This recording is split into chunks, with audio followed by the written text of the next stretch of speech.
This is Football Thoughts.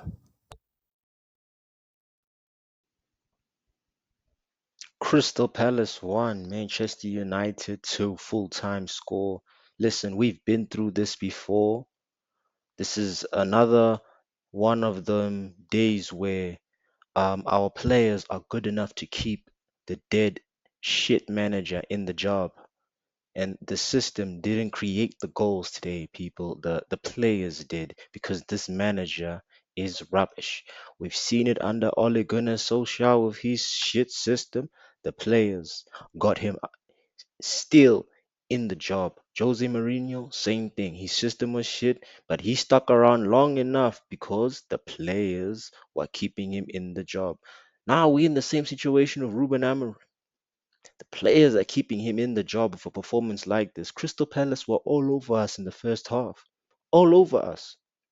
We couldn't even keep possession going forward because you know how United plays. We start from the back. Luke Shaw, all of a sudden, as a left centre back, decides to pass it to Dalot and then does an overlap. Why is this system allowing a left centre back to do overlap? Lenny Euro, why does he need to drift out wide as a right back? You see, these are the gaps that we create for the other team to penetrate us in the middle. And that penalty, of course, was unfortunate because Lenny tripped on his own feet, and the momentum of that made Mateta fall, and that's what caused the penalty. But this system is what caused this penalty because the gaps wouldn't be an issue if the system was concrete and structured very well. Bruno Fernandes is not an eight. He's a very um destroying disruptor number 10, where he just gets the ball as a number 10 and passes it and just goes for goal. He's a very attacking midfielder, not a defensive midfielder. He don't work in the midfield. Casemiro is not a center mid. He's a CDM who requires two center mids in front of him so that he can be a sweeper. That's his game. But this system is requiring him to be a defensive, passing, creative midfielder in a system where no one is covering for his spots when he has to leave his position. Dalot is not a left wing back. He's right footed. He's a right back. I could go on and on, but my point is half of the players in this team are mispositioned. None of the players in this team, besides the goalkeeper, is playing in their right position. Buemo, right, got subbed off. Came on for Mazarawi. You see, Dogu, Martinez. The only offensive substitution we made was Kobe Mainoo, and Mainoo didn't even get enough minutes. You see, this manager keeps making these defensive substitutions even though we're leading 2-1. Why don't you just keep adding more to those tallies by just bringing on Mainoo and just bringing on Mazarawi? I understand Martinez needs minutes, but if we're 2-1 up, why you want to bring on defensive players? You see, these are the problems that Ruben Amorim has. When we had Mourinho, we won very good. When we had Ole, we won very good at all. The only manager that kept us steady was Louis van Gaal because he actually had a philosophy, he had a system going on.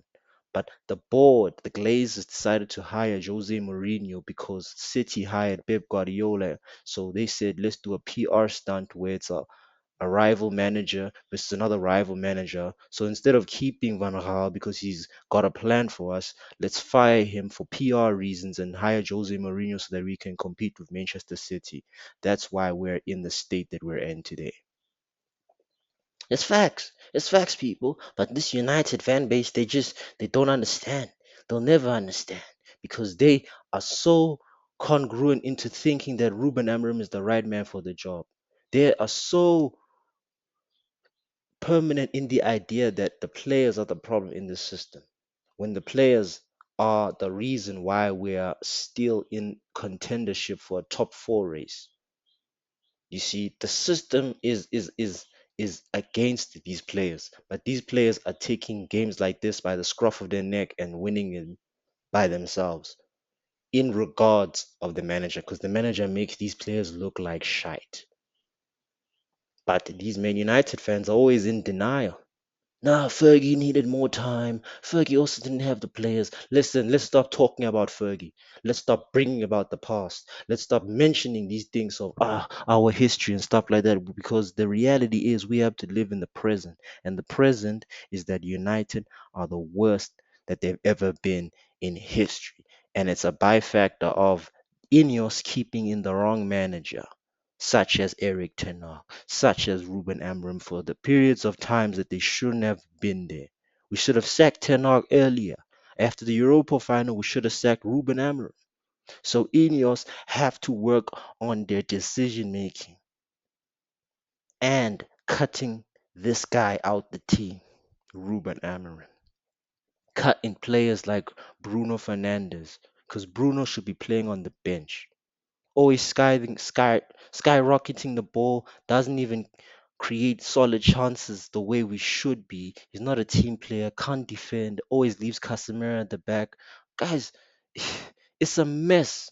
It's a big mess, right? And we have scapegoats. If Bruno is not the scapegoat, because he's never been the scapegoat, Casemiro will be the scapegoat. Dalot will be the scapegoat. No, because he will never be the scapegoat, Dalot, because he's Ruben Amorim's cousin. Everybody else who is not Portuguese will be the scapegoat in the system. It's crazy, né? It's fucking crazy. I have to just mention that out loud. But that's the reality of the squad, people. I don't care if we won 2-1 today, man.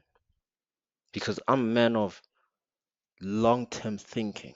And the long term prediction is that we will not maintain this sort of style of play anytime soon. We should, because we only have one game a week. But long term wise, if we keep this manager, it is going to be a sinking fucking ship for Man United. Like and subscribe. It's good karma. This is Red God TV.